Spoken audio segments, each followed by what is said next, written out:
Amados irmãos, a paz do Senhor, que alegria. Está aqui, Pastor Gedeon Júnior. Finalmente nós chegamos nos assuntos próprios do milênio. Estudamos no estudo número 7, graças a Deus, o milênio começa com a prisão de Satanás, e vimos todas as consequências disso.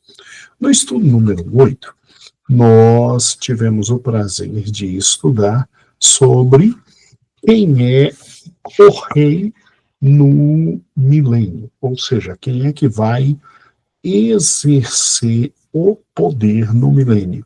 E aí tivemos o prazer de verificar muita coisa interessante, mas muita coisa interessante mesmo, sobre nosso Senhor e Salvador Jesus Cristo. Tá bom? E agora, no estudo 9, nós vamos trabalhar com os aspectos políticos e os aspectos econômicos do reino, tá bom? Então, o reino militar, olha, o reino milenar, ele, no tocante ao seu aspecto político e no seu aspecto econômico, o que a gente vai esperar, né, deste reino no campo político e no campo econômico? Bem, na aula passada nós vimos o que era possível esperar quanto àquele que estaria à frente do reino, né? E as expectativas são maravilhosas. Nós literalmente, irmãos, esperamos o que há de melhor, porque ele que estará na frente de todas as coisas é ninguém mais, ninguém menos do que nosso Senhor e Salvador Jesus Cristo. É aquilo que pastor Cristiano falou semana passada. A gente, quando passa por um período de eleição e que verifica quem ganhou, a gente já sabe mais ou menos o que vem pela frente. E quando a gente tem a certeza de que quem vai governar é Cristo, nós temos certeza absoluta que tudo que há de bom, justo, maravilhoso, glorioso, está chegando. E daí o nosso querido rei. Tá bom? Agora, politicamente, como será o reino de nosso Senhor e Salvador Jesus Cristo, né? Politicamente, o que nos espera? Economicamente, o que nos espera? Nessa primeira aula, nós vamos trabalhar o aspecto político do reino. E não vai dar para trabalhar tudo, não, tá? Nós vamos andar bastante, e aí muita coisa ainda vai faltar para a aula que vem. E aí, na aula que vem, a gente termina o aspecto político e a gente também já trabalha o aspecto econômico. Tá bom? Vamos lá. Quando você pega a sua revista Estudo 9, Reino Milenar, parte 3, né? Aspectos políticos e econômicos, o texto áureo diz assim: vinde benditos do meu Pai, entrai na posse do reino que vos está preparado desde a fundação do mundo. Que interessante. Então, Mateus, capítulo 25, versículo 34, já nos dá uma noção de como vai ser o aspecto político. Se está falando de reino, então nós vamos ter no aspecto político o que nós chamamos de monarquia. Por quê? Porque reino fala de rei. Rei fala de monarquia. Então, o milênio será caracterizado politicamente por uma escolha feita por nosso Senhor e Salvador Jesus Cristo, denominada monarquia. Eita, pastor, que interessante. É isso mesmo? Gente, lê comigo. O texto escolhido pelo nosso autor é deveras muito claro. Lê comigo, texto áudio. Vinde benditos do meu Pai. Então, nós estamos sendo chamados para algo maravilhoso, né? Jesus falando conosco. Entrar na posse, ou seja, nós vamos entrar em tudo aquilo que ele prometeu para a gente, entrar na posse do reino. Se é reino, designa que tem um rei. Se tem rei, o sistema político, então, é o quê? Monarquia. Tá ok? Monarquia. Entrai na posse do reino, que vos está preparado desde a fundação do mundo. Então, o sistema político já está predeterminado por Deus desde a fundação do mundo. E veja que interessante, né? Eu quero até parabenizar o querido pastor Cristiano, porque quem escolhe todas essas figuras é o querido pastor Eber, junto com o pastor Cristiano. E a figura aqui na página de número 67 é muito, muito interessante, né? Você vê aqui dinheiro, papel, né? Tá bem no fundo assim a imagem do dólar, né? Representando os aspectos econômicos.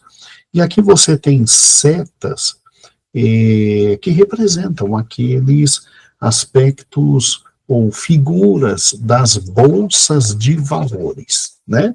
Das bolsas de valores. E então, parabéns ao pastor Cristiano, ao pastor Eber, porque a imagem conseguiu capturar direitinho esse aspecto econômico, né? Dinheiro, bolsa de valores, e o texto fala do aspecto político, que é o reino, que é o reino. Então, vamos lá. A primeira grande pergunta é a seguinte: será que nós estamos interpretando direitinho? Será que realmente o milênio vai ser esse período de 1000 anos onde Jesus resolveu escolher a monarquia como forma, literalmente, forma de governo? Ah, ele escolheu isso mesmo? Bem, vamos lá. Se você pegar comigo o comentário já na introdução, veja que interessante, porque a introdução já nos deixa bem claro que havia por parte dos discípulos um desejo muito grande que a grandeza do que eles sonhavam aparecesse, que era a questão do reino. Sério, pastor, sério?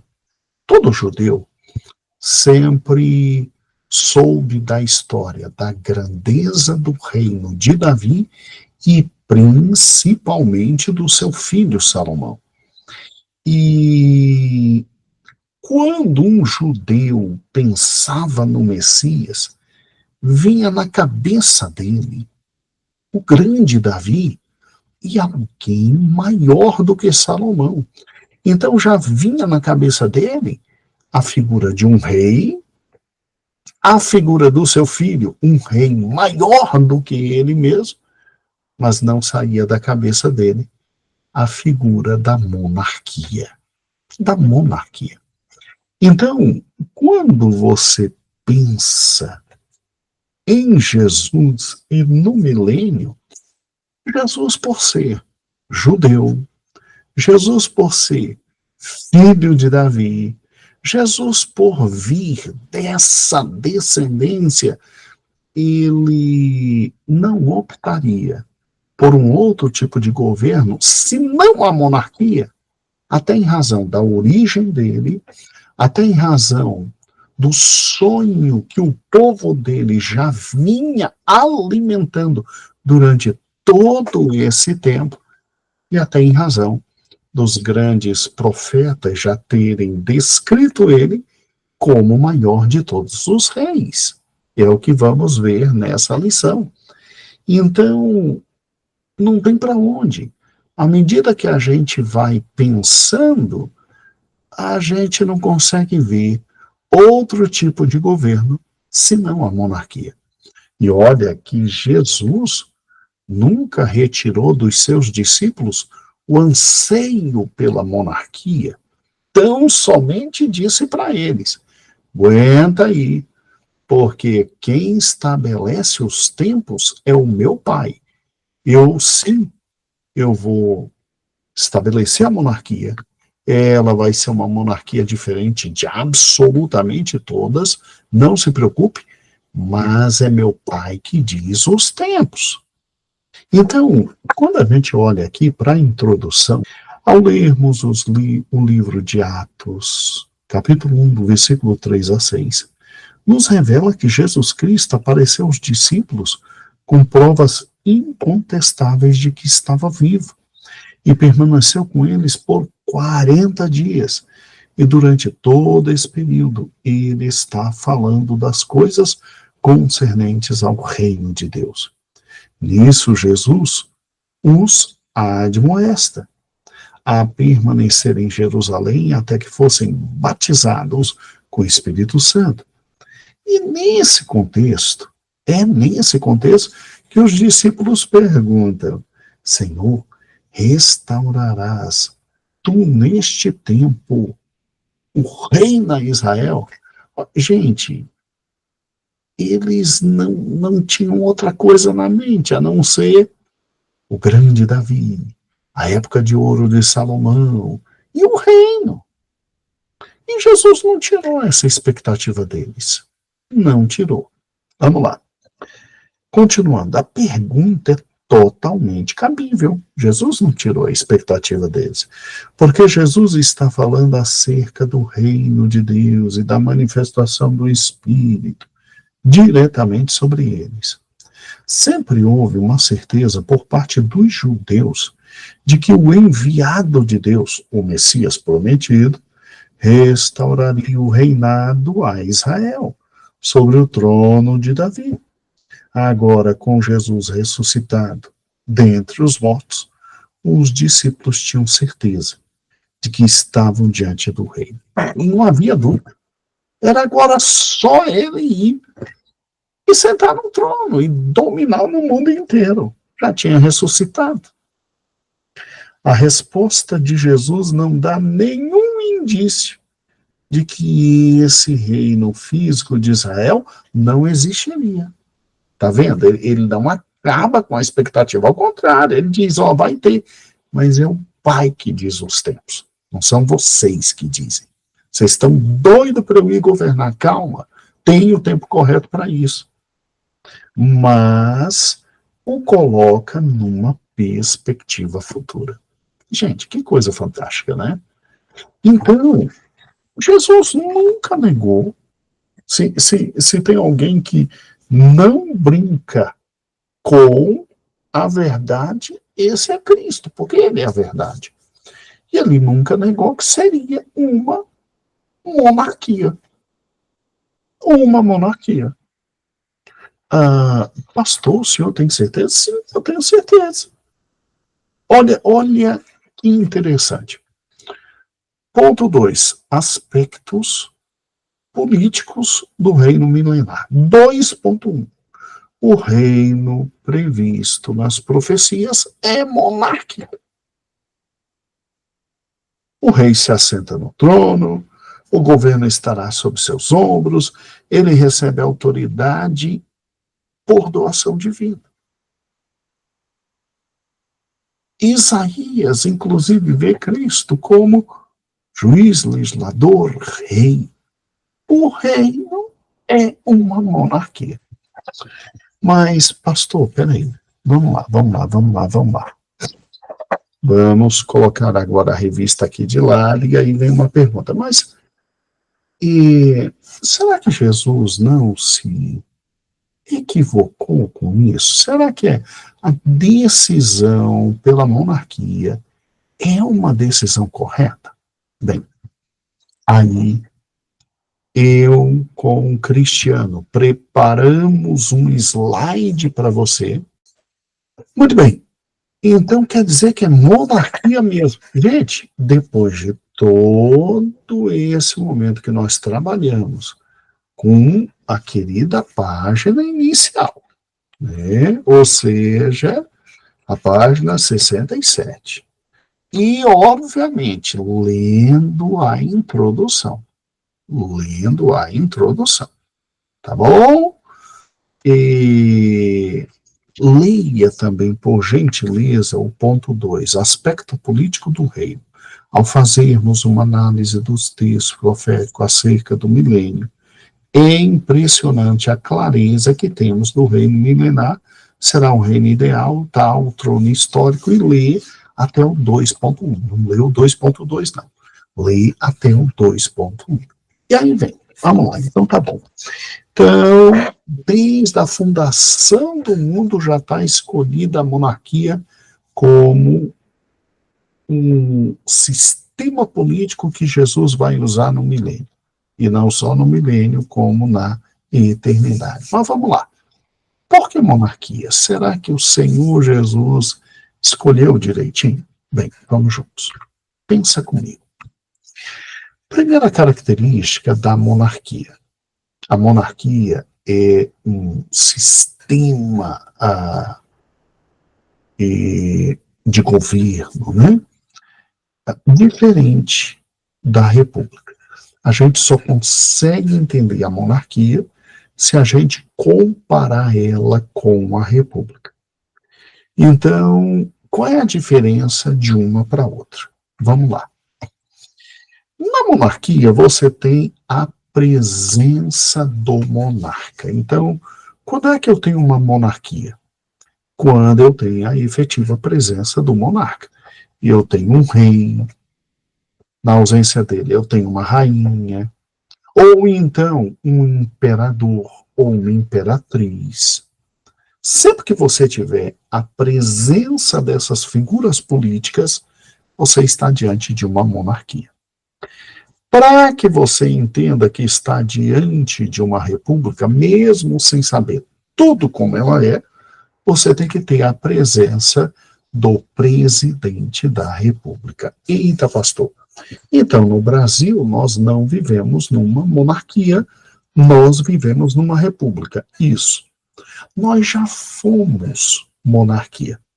Na época de Dom Pedro I, Dom Pedro II, tá? Aí depois nos tornamos em república, e é em razão disso que nós temos a presença do presidente da república. Tá bom? Então, a primeira diferença é essa. A segunda diferença é essa aqui, ó.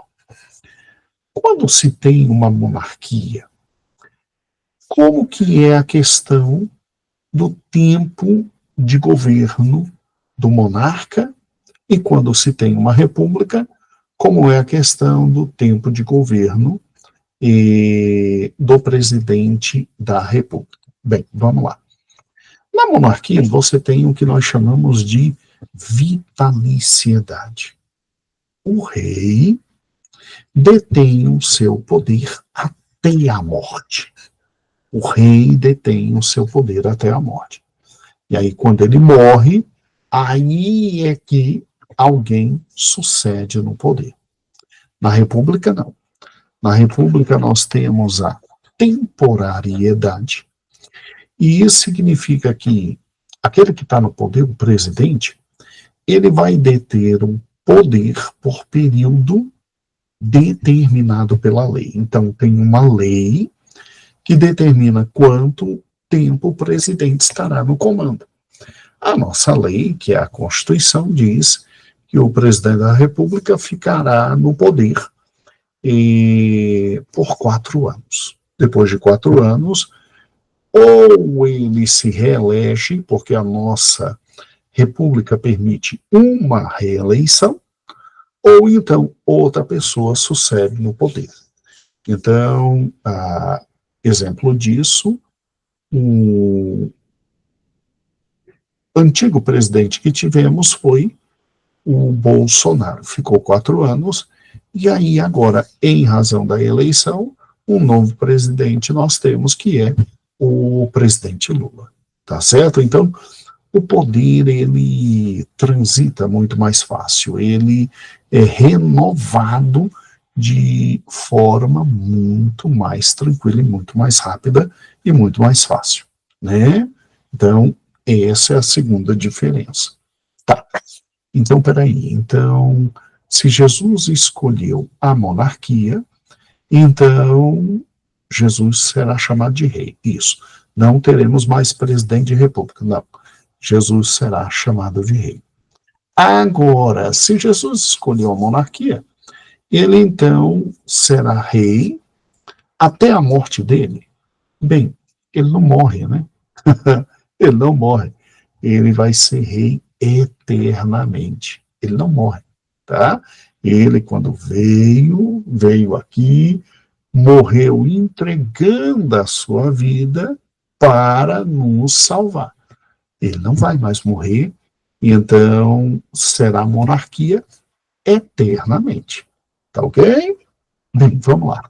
Terceiro lugar.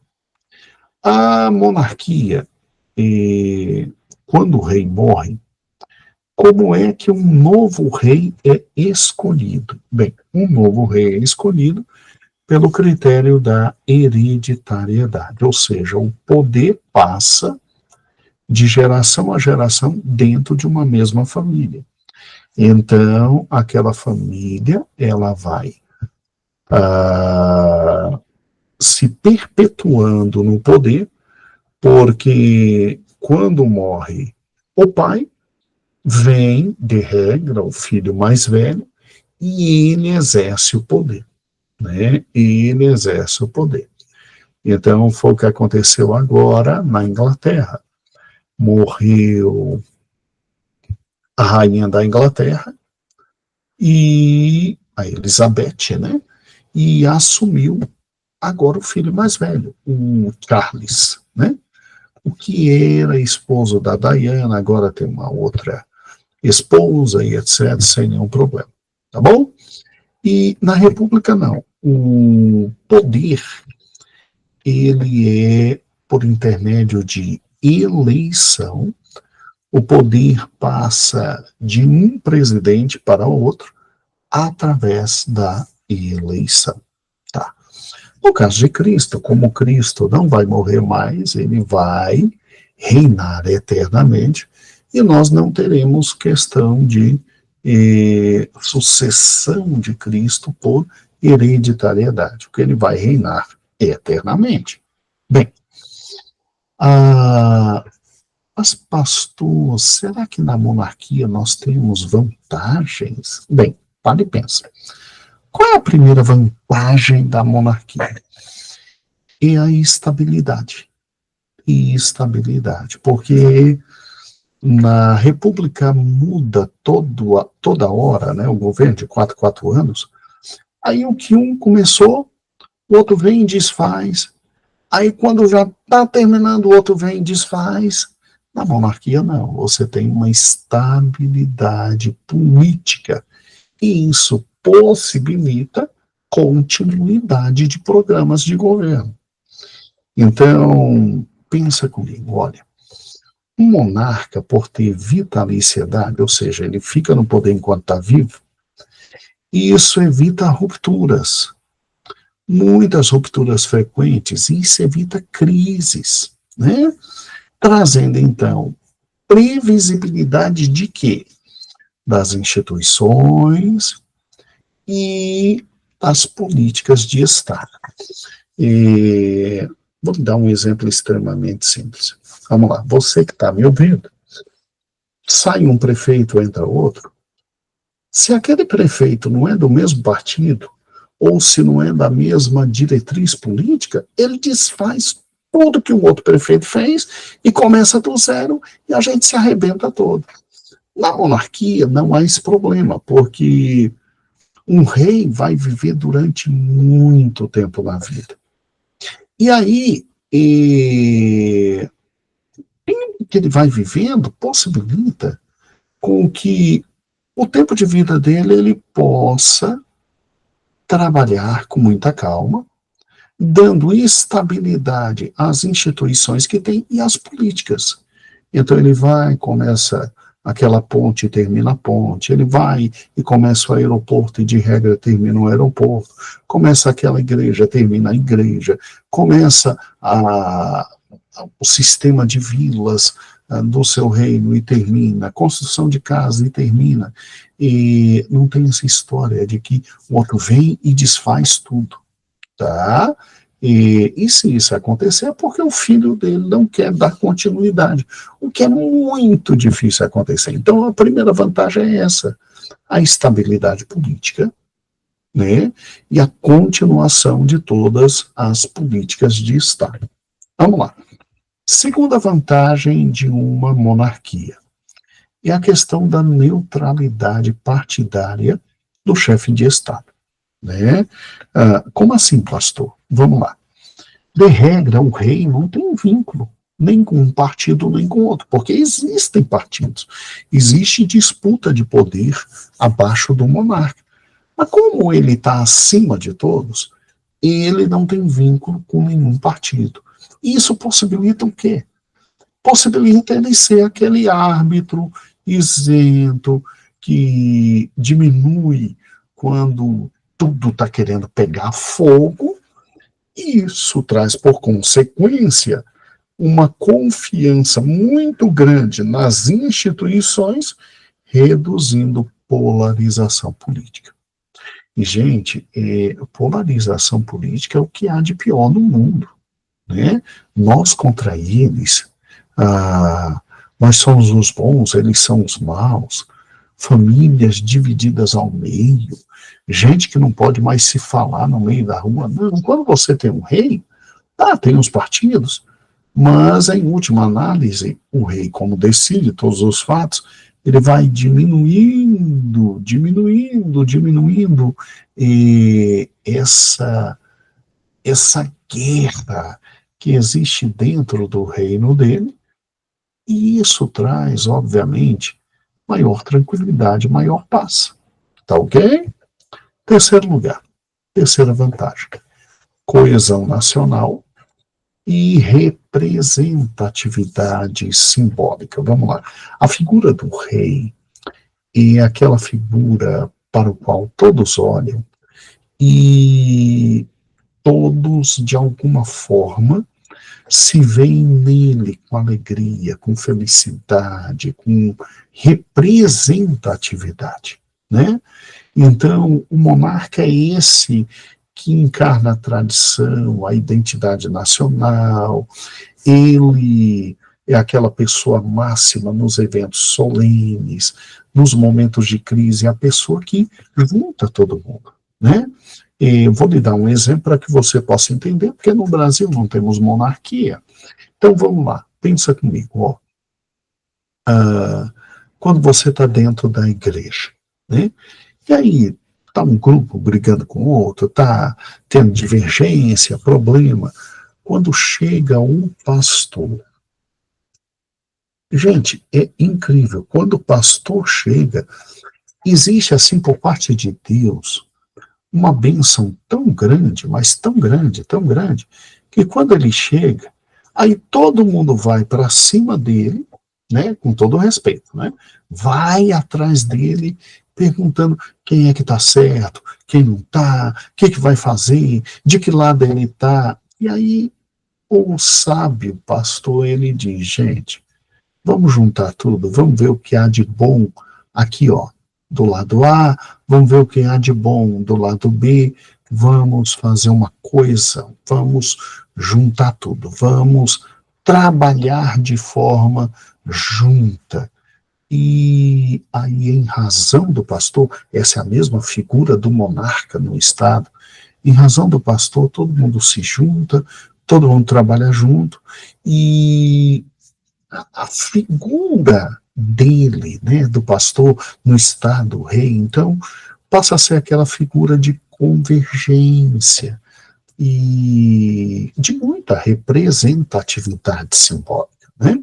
Se vocês se lembram, por exemplo, a figura da rainha da Inglaterra, Elizabeth, gente, isso gerava em todos queriam ver, todos queriam estar perto, todos queriam abraçar, todo mundo, entendeu? Ela era aquela figura que quando falava, todo mundo baixava, se juntava, porque ela aquele ponto de convergência, aquele momento solene, e a loucura que o povo tinha pela rainha. Meu Deus do céu, que coisa fantástica, né? Aí vamos lá. A quarta vantagem, visão de longo prazo, né? Porque, pensa comigo, o rei que reina, ele não precisa ser colocado lá por eleições. Então, ele está livre da pressão de ter que, muitas vezes, mentir para ganhar uma eleição, depois ficar enganando os outros depois que ganhou a eleição, e simplesmente, poxa vida, não. Aí faz uma coisa para esse, para não perder o amigo da eleição, faz aquilo para o outro, para não perder voto na próxima eleição. Não, ele está lá e ele não vai sair do poder. Então ele está livre dessas pressões dos ciclos eleitorais. Uma eleição traz uma pressão muito grande. A pessoa, para vencer a eleição, muitas vezes vende a alma, para depois continuar, vende o resto da alma, e depois para se reeleger, meu Deus do céu. O rei não precisa disso. Então, o monarca, ele pode dizer, olha, nós vamos ter esse projeto cultural, esse projeto social aqui, e vamos implementar esse projeto ambiental, esse projeto econômico, a longo prazo, e pode fazer isso com muita calma, porque não vai vir uma eleição lá na frente para quebrar tudo que ele começou. Então, se ele é um bom rei, ele vai acabar servindo o seu povo de forma maravilhosa, e o povo sabe que aquilo vai acontecer, isso traz estabilidade, e ninguém vai fugir daquilo. Todo mundo sabe que aquela é a realidade, passa a trabalhar daquele jeito, a visão econômica, política, social é a mesma e vamos embora. Entendeu? Projeto a longo prazo. Isso é muito bom. E a quinta e última vantagem é que, assim, olha, gente, é muito difícil isso aqui não ocorrer. A preparação intelectual profissional de um monarca é uma coisa muito séria. Príncipes e princesas vão sendo educados desde a infância para desempenhar essa função de Estado. Entendeu? Ao contrário daqueles que na República muitas vezes ingressam, né? Estão ali, aí não estão gostando, aí é um indivíduo que começa a falar muito bem, chama todo mundo, tem carisma e chama todo mundo para perto dele, mas não tem preparação nenhuma para estar na frente de nada. Entendeu como é que é? Então, a vantagem da monarquia também é nesse sentido, porque a pessoa foi preparada desde pequeno para os grandes cargos e sabe pensar desde pequeno para o grande cargo, tá bom? Agora, tem também desvantagens, né? Tem também desvantagens. Mas pare e pense, se você parar e pensar, todas as vantagens, pensa comigo, se Jesus vai adotar, e ele vai adotar a monarquia, então todas as vantagens, elas se ampliam de forma muito grande, porque, vamos lá, pensa comigo, voltando aqui, tá? Uma por uma. Primeira vantagem, a estabilidade política e a continuidade. Com Jesus no poder, tudo passa a ser estável. Tudo passa a ser estável. Segundo lugar, neutralidade partidária. A gente não sabe Se vai ter partido político na época de Cristo, como é que vai ser, se para os cargos menores teremos eleição, não se tem muita noção correta disso, mas não existe ninguém mais isento para qualquer coisa que Cristo, entendeu? Mais justo, mais honesto, mais equânime do que Cristo, né? Vamos lá, pensa comigo. Coesão nacional e representação simbólica. Gente, onde Cristo chega, ele atrai a todos.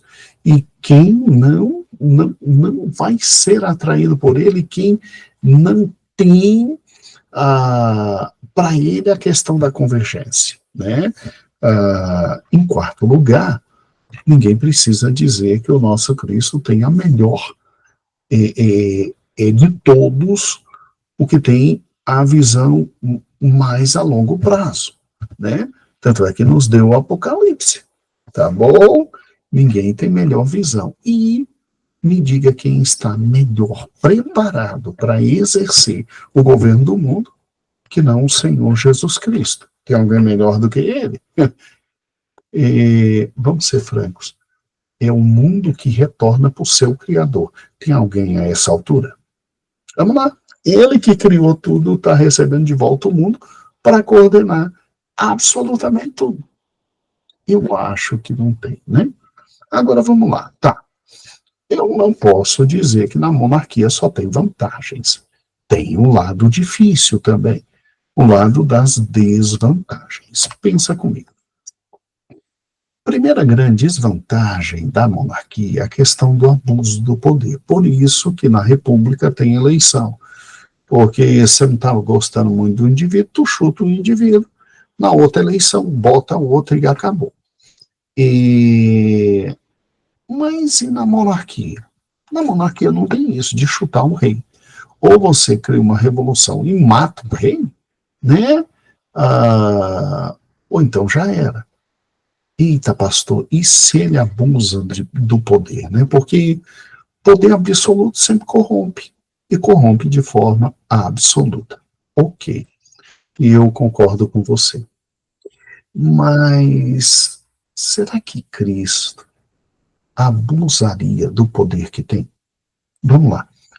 Jesus é rei desde o Éden. Desde o Éden. Desde o Éden, Jesus podia ter acabado com tudo e mesmo assim ainda não abusaria do poder.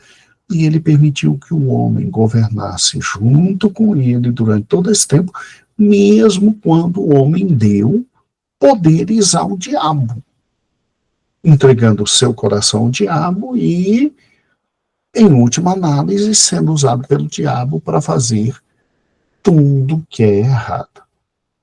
E aí o que ele faz? Ele se torna homem, nunca abusou do seu poder, enquanto esteve aqui na terra como rei, estabelecendo as bases da sua monarquia, nunca abusou do seu poder. Então, se você parar e pensar, gente, se ele quisesse, ele não precisava morrer, ele não precisava ser crucificado, ele não precisava passar por tudo que passou, ele não precisava encarnar, mas mesmo tendo tudo em suas mãos, ele abre mão do poder para cuidar da humanidade, nunca se deixou corromper pelo poder daqui. Gente, não há um caso de abuso de poder por Cristo. Aí ele que vem durante o que conhecemos, são 6.000 anos de história, por enquanto é o que conhecemos, 6.000 anos de história. Porque de Adão a Abraão, fazem cálculo ali de 6.000 anos, tá, vamos lá. De Abraão a Cristo, 6.000 anos. Ok. 6.000 anos, não, 2.000 anos, né? Eu estou fazendo o cálculo errado. De Adão até Abraão. Dizem que dá 2.000 anos. Ok. de Abraão até Cristo, mais 2.000 anos, 4.000 anos. Então Jesus vem 4.000 anos regendo tudo no Velho Testamento, sem abusar do poder que tem. Tanto é que nos trouxe a sua palavra, por intermédio de Moisés e dos profetas, e sempre tratou todo mundo de acordo com a sua palavra. Ok. Aí vamos lá. Aí ele vem, se encarna, e vive de acordo com a palavra que ele tinha dito como rei, não abusando do poder. Aí ele volta para o céu, está sentado no trono, podia abusar do poder, mas ele vive de acordo com a palavra que deixou para a sua igreja, né? Que foi todo o Novo Testamento, com base na interpretação dos seus grandes homens, ou seja, os apóstolos, vive direitinho, com base em tudo que ele deixou para a humanidade, sem nunca avançar uma vírgula em nada. Quer dizer, não há um caso de abuso de poder dele. São 6.000 anos de história e não há um caso de abuso de poder. Ele sempre viveu de acordo com o que ele falou e com as leis que ele colocou. Aí eu vou crer que vai ter abuso de poder quando ele chegar no milênio e tiver Satanás preso e tudo, aí ele tem um poder absoluto, ele vai se corromper. Tá maluco? Ele sempre agiu de acordo com a palavra dele. Nunca abusou do poder. Aí agora vai abusar. Não. Se tem alguém que vai saber usar o poder de acordo com tudo que ele já colocou, se subordinando à sua própria palavra, esse alguém é Jesus Cristo. Não dá, não. Vamos lá. Segunda desvantagem. Mas pastor, nunca teve um rei que deixasse de abusar do poder. Tem um rei que nunca abusou do poder, que é Cristo. Segunda desvantagem.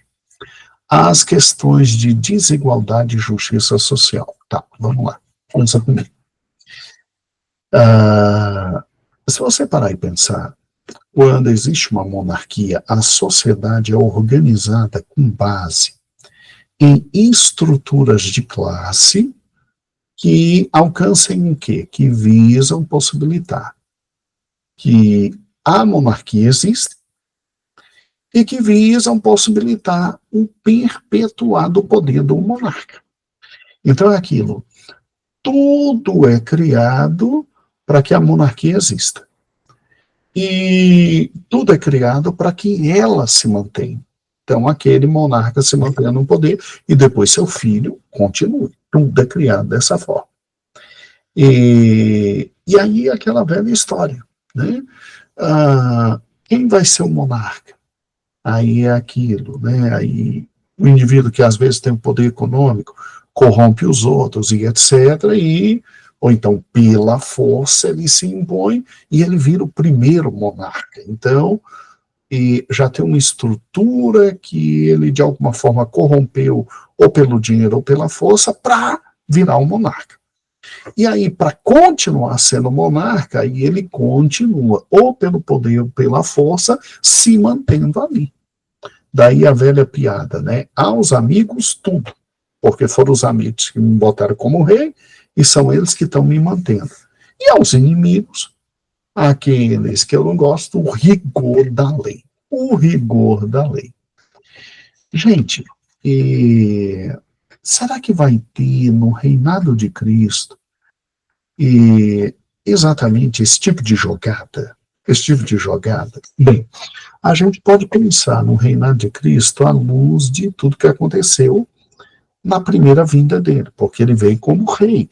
Tanto é que Mateus demonstrou que ele era rei. E se teve uma coisa que ele fez, foi se juntar com gente que não tinha condições nenhuma de colocá-lo como rei. Ele se juntava com pobres, com desvalidos, com gente que era abandonado, com gente que não tinha influência social nenhuma, tá? Influência social nenhuma. E com gente absolutamente traidora. traidora. Tanto é que os mesmos que abraçaram e disseram, Hosana ao que vem, em nome do Senhor, foram os mesmos que gritaram, crucifica, crucifica, crucifica, crucifica. Então, quando Jesus se apresentou como rei, ele se apresentou como rei dando qualificações de um verdadeiro rei.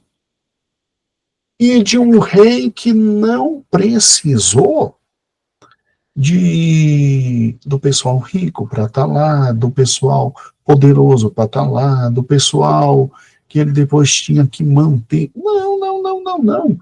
Ele sempre foi justo e sempre pregou a igualdade. E mesmo tendo morrido numa cruz, não deixou de ser rei. Tanto é que quando o ladrão que estava à sua direita notou quem estava morrendo, disse, quando você entrar no seu reino, não esquece de mim, não. E Jesus disse, hoje ainda vai estar comigo lá. Então, se você parar e pensar, ele já era rei antes. Independente da vontade de qualquer um. Quando desceu e se encarnou, continuou sendo um rei. Tanto é que recebeu presentes e etc, etc, etc, etc. Não se juntou com gente rica, poderosa e etc, para poder continuar sendo rei. Ele era rei. E no seu reinado aqui, sempre lutou contra a desigualdade e sempre lutou pela justiça social. Tá? Sempre esteve do lado de pobres, miseráveis e etc. Então, pode ficar tranquilo que Jesus não tem esquizofrenia. Ele não é um rei na primeira vinda e um rei completamente diferente na segunda vinda. Ele vai ser um rei que vai, com justiça, tratar a todos. Pode ficar tranquilo.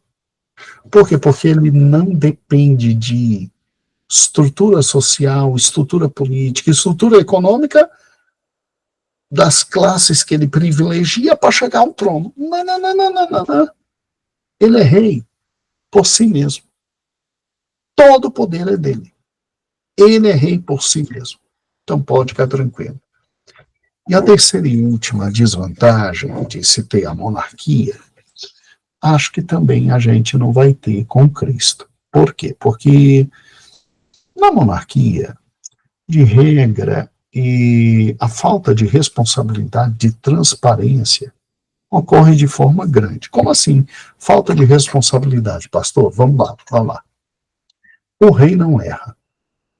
Daí a questão da responsabilidade. Não tem responsabilização do rei. Então, se o rei atropelar alguém na rua, ele não responde. Se o rei matar alguém, ele não responde. Porque o rei não erra. O rei está acima da lei.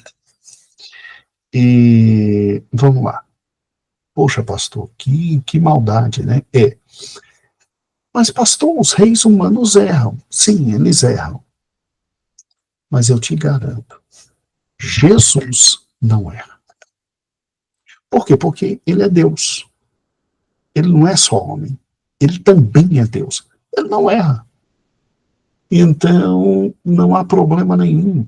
Ele não vai trazer problemas para a humanidade a ponto de nós termos que entrar com ação no judiciário para arrebentar ele e ele ser responsabilizado pelo erro. Pode ficar tranquilo. Ele literalmente não erra, né? E o rei não presta contas. Muita gente diz não pode ter monarquia nunca mais porque rei não presta contas, não tem tribunal de contas, né? Quando você tem rei, né? Por quê? Porque não precisa ter transparência. Gente, no caso de Cristo, ele não vai precisar prestar contas porque ele não é só rei. ele sendo Deus, ele é dono de tudo. O dono não precisa prestar contas. E pode ficar tranquilo, ele ama tudo que tem, e na cruz do Calvário, ele resolveu recuperar tudo, regenerar tudo, modificar tudo. Então, se você parar e pensar, nós não temos motivos para ter medo, literalmente, de Jesus como. Vou parar aqui, voltar.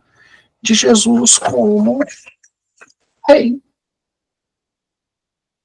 As vantagens de uma monarquia são todas preservadas e as desvantagens não vão acontecer. Então, não tem motivo para ter medo. E a escolha foi correta? Sim, sim, sim. 2.1. O reino previsto nas profecias é monárquico e o reino será uma monarquia. Uma monarquia. Ok? Então, olha que lindo, gente. Não há medo nenhum. Não há medo nenhum. Por isso, 2.2 diz que o reino milenar será uma teocracia. Uma teocracia. E aqui a gente para. Aqui a gente para. Por quê? Porque não é simplesmente monarquia. É monarquia exercida por Deus. Daí, teocracia. Não é só monarquia. É monarquia exercida por Deus. E o que eu posso esperar de uma monarquia exercida por Deus? Aí é na próxima aula. Gente, que coisa fantástica é um milênio. Que coisa acima da média é um milênio. E que coisa maravilhosa será o reino eterno. Porque a teocracia não é só no milênio. A monarquia exercida por Deus não é só no milênio. É também no reino eterno, na eternidade. E vamos ser francos, você tem alguém melhor para reinar? Você tem um sistema melhor do que a monarquia, exercida por Cristo? E daí a teocracia? Eu acho que não, né? Ah, que Deus maravilhoso. Muito bem, um grande beijo. Aqui a primeira parte da lição 9. E aí depois a gente continua. Tá bom? E com certeza, na próxima, na continuação dessa lição, meu amado pastor Cristiano estará juntamente. Tá bom? Conosco. Um grande beijo. A paz do Senhor.